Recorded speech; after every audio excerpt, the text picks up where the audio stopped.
अस्सलाम वालेकुम। कहानी को आखिर तक पूरा सुनिएगा और अगर आप चैनल पर नए हैं तो सब्सक्राइब ज़रूर कीजिएगा। आपा क्यों रो रो के ख़ुद को इतना हलकान कर रही हैं?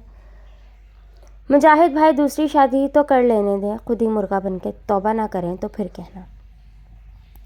सोफ़े पर लेटे हुए मज़े से पॉपकॉर्न खाते हुए उसने अपनी आपा को मशवरे से नवाजा। जाने कब से अम्मा के पहलू से लगी अपने शौहर मुजाहिद की दूसरी शादी का रोना रो रही थी। मुजाहिद की जगह अगर आज़म होता ना तो फिर तुमसे पूछती मैं, आपा ने रूठे हुए लहजे में कहा। उन्हें नाजिया का मशवरा बिल्कुल पसंद नहीं आया था। कसम लेने आपा, जो मना करूं मैं, बल्कि आज़म इरादा तो बांधे, ईमान से सारी रस्में करवाऊंगी, उनकी अपने हाथों से दुल्हन सजाऊंगी। उसके चेहरे पर एक शिकन तक नहीं आई। सच कह रही हूँ। अंदर आते ही आज़म ने उसकी बात सुन ली थी और फ़ौरन तस्दीक चाही। 100% वो सोफ़े पर उसके लिए जगह बनाते हुए बोली और अम्मा उसे घूरती रह गई। देख लो नाचिया, फिर तुम मुकर ना जाना। आज़म ने जैसे बात पकड़ ली थी। कभी भी नहीं आज़म, वो इस कदर एतमाद से बोली कि राशिदा भी अपना गम भूल कर उसे देखने लगी। नाजिया ज़रा मेरे साथ किचन में आना। अम्मा ने उसे हुक्म सादिर किया और उनके पीछे वो किचन पहुंच गई। अरे पागल हो गई हो तुम? किचन में दाखिल होते ही अम्मा उसकी तरफ तेज़ी से पलटी थी कि वह अच्छी खासी घबरा गई। तौबा अम्मी, दिल निकाल लिया आपने मेरा? वो दिल पर हाथ रखते हुए बोली, तुम्हें संभाल रही हूँ, तुम्हारा दिल नहीं निकाल रही, समझी? अम्मी को गुस्सा आ गया। गज़ब खुदा का, शोहरों के सामने कोई ऐसे धड़ल्ले से शादी की बात करता है? वो तो अम्मी सच कह रही हूँ, मैं शरीयत को समझती और मानती हूँ। ऐसा नहीं करूँगी जैसे आपा रो के सारे ख़ानदान में अपने शौहर का नाम ख़राब कर रही हैं। वो कुछ देर पहले फ्राई किए शामी कबाब उठाकर खाने लगी। शरीयत को समझती तो ये ना कहती। अम्मा ने प्लेट उसके सामने से उठा ली। शरीयत में साफ हिदायत है कि औरत की इज़्ज़त किरदार देखकर उसे पसंद किया जाए, ना कि उसकी ज़ाहिरी हुस्न और दिखावे से।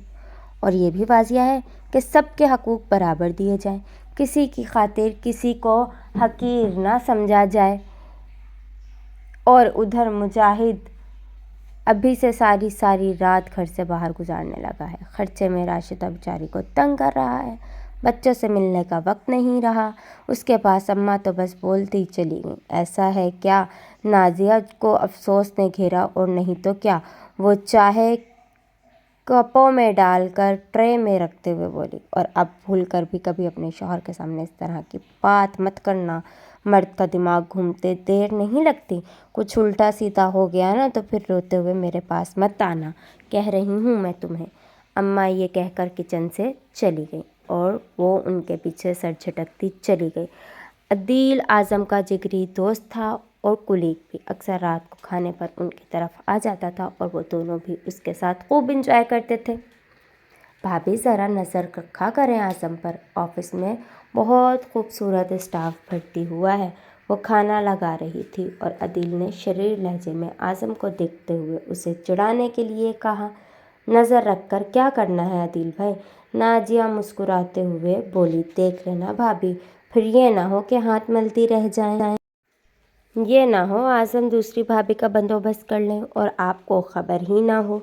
अदील ने अब के मज़ीद वजाहत की बकुमत आज़म ने उसके कंधे पर मुक्का जड़ दिया। रहने दें, शौक करने दें पूरा इनको, मुश्किल हो जाएगी इन्हें, मुझे क्या प्रॉब्लम होनी है। नाजिया ने नाक पे से मक्खी उड़ाई। देखा अदील, मेरी बीवी की तरफ से खुली इजाज़त है, मुझे तुम अपनी फ़िक्र करो।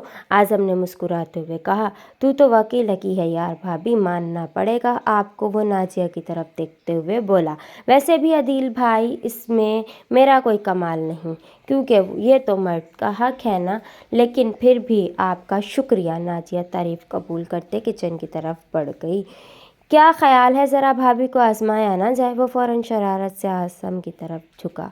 क्या मतलब? वैसे यार आज़म, अदीला है बड़ी कातिल चीज़, वो अचानक ही बोला। अदील ने कुछ सोचकर आज़म को आगे से इशारा करते हुए कहा और नाजिया को देखकर खामोश हो गया। नाजिया ना समझी सी आज़म को देखा, लेकिन उसे खाना खाते देखकर वह सर झटक गई। उसका ख्याल था आज़म खुद ही से اسے عدیلہ کے حوالے سے بتا دے گا، کیونکہ وہ کوئی بات اس سے نہیں چھپاتا تھا۔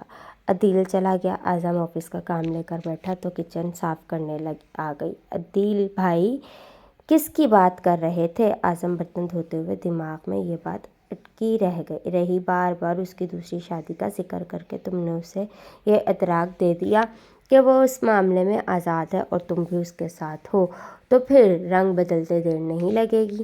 اعظم کو آج کل تو ویسے ہی مرد کے لیے کتنی چوائسز ہیں، اگر آفس میں کوئی لڑکی دل کو بھا گئی تو اعظم دیر نہیں لگائے گا اسے اپنانے میں۔ اماں کی آواز نے ایک دم سے اس کا دل پرچھل کر دیا۔ اس نے جلدی سے کام کیا اور کمرے میں آ گئی۔ اعظم کسی سے موبائل پر بات کرتے ہوئے مسکرا رہے تھے۔ اسے اندر آتا دیکھ کر فوراً اللہ حافظ کہہ کر کال بند کر دی۔ آج تو سب کچھ پراسرار لگ رہا ہے مجھے۔ نازیہ نے کھوجتی نظروں سے اعظم کو دیکھا۔ یار جلدی سے لائٹ آف کر دو، صبح میں نے جلدی سے آفس جانا ہے، اس کی طرف پشت کرتے اعظم نے کہا، اور وہ ساکن بیٹھی رہ گئی۔ وہ بھلا کہاں اس کے بازو پر سر رکھے بنا سوتی تھی؟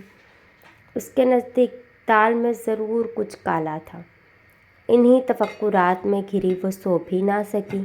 بارش بہار کی آمد کا پتہ دے رہی تھی اور اندر اس کا دل نہ جانے کیوں خزاں سا ہوا جا رہا تھا۔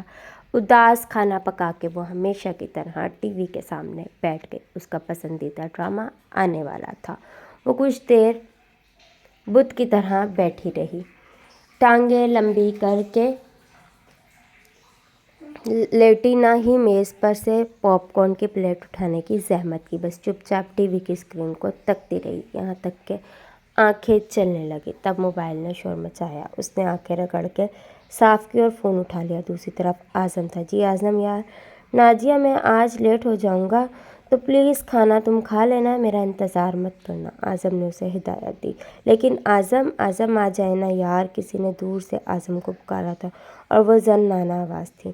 نازیہ چپ رہ گئی، کچھ نہ بولی۔ گھر آ کر بات کرتے ہیں، محبت اور عجلت بھرے انداز میں کہہ کر اعظم نے کال منقطع کر دی اور نازیہ کی پلکیں بھیگنے لگیں۔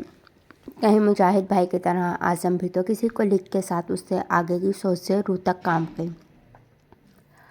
مرد 4 شادیاں کر سکتا ہے، حق ہے نا اس کا؟ اندر سے کہیں سے طنزیہ آواز آئی۔ آفس میں بزی ہوں گے، میں بھی نہ۔ اس نے فوراً خود سے نظر چراتے ہوئے اپنے آپ کو مضبوط کیا۔ یہ اور بات ہے کہ اعظم کے آنے تک کھانا کھانے کا اس کا دل ہی نہ کیا اور نہ ہی کچھ اور کرنے کو، بس چپ چاپ بے چینی سے ادھر ادھر ٹہلتی رہی، اور پھر یہ معمول بنتا گیا۔ اعظم اب اکثر گھر دیر سے آتا، دونوں وقت کا کھانا بھی باہر ہی کھاتا۔ نازیہ بس انتظار ہی کرتی رہ جاتی۔ جس وقت گھر پر رہتا زیادہ تر موبائل میں مصروف رہتا۔ لمبی لمبی کالز اور ہونٹوں سے چمٹی مسکراہٹ، نازیہ کا تو سکون غارت ہو گیا تھا۔ وہ فوراً اپنی ماں کے پاس دوڑی چلی آئی اور کرو ڈرامے، کتنی بار میں نے تمہیں سمجھایا تھا نازیہ کہ ہوش کے ناخن لو، سوتر کو جھلنا آسان نہیں ہوتا۔ سب بڑے بول ہیں، لیکن نہیں، تمہیں تو بہت شوق تھا، اب کرو شوق پورے اپنے شوہر کے پہلے۔ اماں بہت برسی، پھر اس کے بعد آنسو بہتے دیکھ کر ان کا دل پسیج گیا۔ میں خود کر اعظم سے بات کروں گی، تم پریشان مت ہو نازیہ، اماں نے تسلی دی۔ نہیں امی، آپ بات مت کرنا، کیا پتہ ناراض ہو جائیں، اور ہو سکتا ہے زیادہ شیر ہو جائیں کہ جو بات پہلے ڈھکی چھپی تھی اب عیاں ہو گئی ہے۔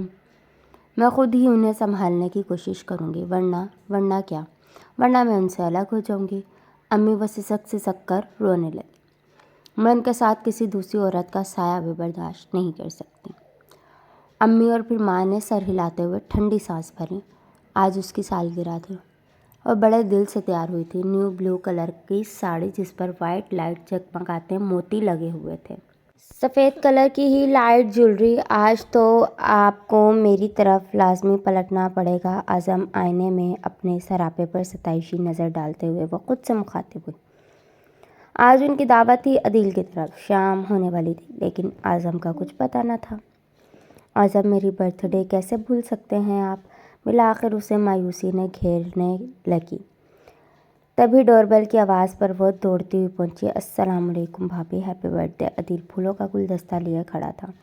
اس نے اداس مسکراہٹ سے تحفہ قبول کیا اور आप लॉक लगा कर नीचे आ जाएं, मैं गाड़ी में आपका इंतज़ार कर रहा हूँ, अदील ने कहा तो वो चौंकी, लेकिन इससे पहले वो कुछ पूछती अदील जा चुका था।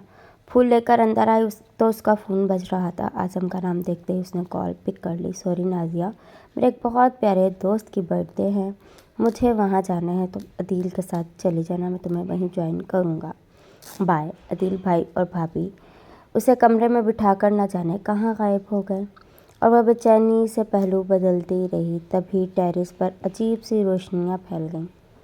वह उठकर बाहर टेरेस पर गई। रंग बिरंगे बरकी कमकमों से सजा टेरेस उसे खुशगवार हैरत में डाल गया। सालगिरह का सारा एहतमाम वहाँ किया गया था। मेज़ के दरमियान में केक रखा हुआ था जिस पर चांदी के वर्क के साथ उसका नाम लिखा था, happy birthday Nazia, I love you a lot. वो उदासी से मुस्कुराई। आज़म भी हमेशा ऐसे ही लिखवाया करता था उसकी सालगिरह के केक पे। तभी उसे जैस्मीन की महक ने अपने हिसार में ले लिया। आज़म ने उसकी आंखें बंद कर लीं। एक आंसू बंद तोड़ता गाल पर लड़क गया। हैप्पी बर्थडे आज़म की जान। भारी भरकम आज़म का लहजा। उसने झट से आंखें खोल लीं। आज़म आप? हैरत और खुशी दोनों उसकी आवाज़ में शामिल थी। तो और कौन हो सकता है आपके इतने करीब? वो मुस्कुरा दिया। लेकिन आप तो वो अभी भी हैरान थी। मैंने कहा तो था कि मेरे बहुत प्यारे दोस्त की सालगिरह है, तो तुम हो ना मेरी सबसे अच्छी दोस्त। और वो अदीला, वो अभी तक बेयकीन थी। खुद चेक कर लो। उसने अदीला का नंबर निकाला और कॉल मिलाकर उसे दे दिया। वो हैरत से दूसरी तरफ जाने वाले रिंग सुनती रही। हाँ यार बोलो, अब हम अंदर आ जाएं, अभी भी तेरा रोमांस बाकी है क्या? कॉल पिक होते ही अदील की मुस्कुराती आवाज़ उसके कानों से टकराई। आज़म ने फ़ोन लेकर कॉल बंद कर दी। अब पता चला अदीला कौन है। मेरे लिए सब कुछ तुम ही हो यार। सारा खेल नाजिया की समझ में आ गया था और वह उसके सीने से जा लगी। आप बहुत बुरे हैं आज़म, वो सिसक रही थी। भाई केक काटो भी लो, वरना भूख से तो मैं शहीद हो जाऊंगा। अदील और उसकी बीवी आमना अंदर आए तो वो झटके से आज़म से अलग हो गई। आपने बहुत गलत किया अदील भाई। वो अब भी अदील से नाराज़ थी। जो भी है भाभी, आप पर कभी दूसरी शादी की हिमायत ना कीजिएगा, वरना अगली बार सचमुच किसी अदीला के हवाले कर दूंगा आपके हीरो को। उसकी बात पे सब हंसने लगे। बदतमीज़। आज़म ने उसे आंखें दिखाते हुए मजबूती से नाजिया का हाथ थामा और नाजिया ने दिल में शुक्र अदा किया और ख़ुद को इत्मीनान दिलाया कि उसके आज़म के दिल में सिर्फ वही थी, सिर्फ वही। और फिर उसने तौबा कर ली कि आइंदा कभी भी दूसरी शादी की हिमायत नहीं करेगी और ना ही अपनी बहन और ऐसी दूसरी ख़वातीन का मजाक उड़ाएगी जिनके शौहर दूसरी शादी कर चुके हैं या फिर करने वाले हैं।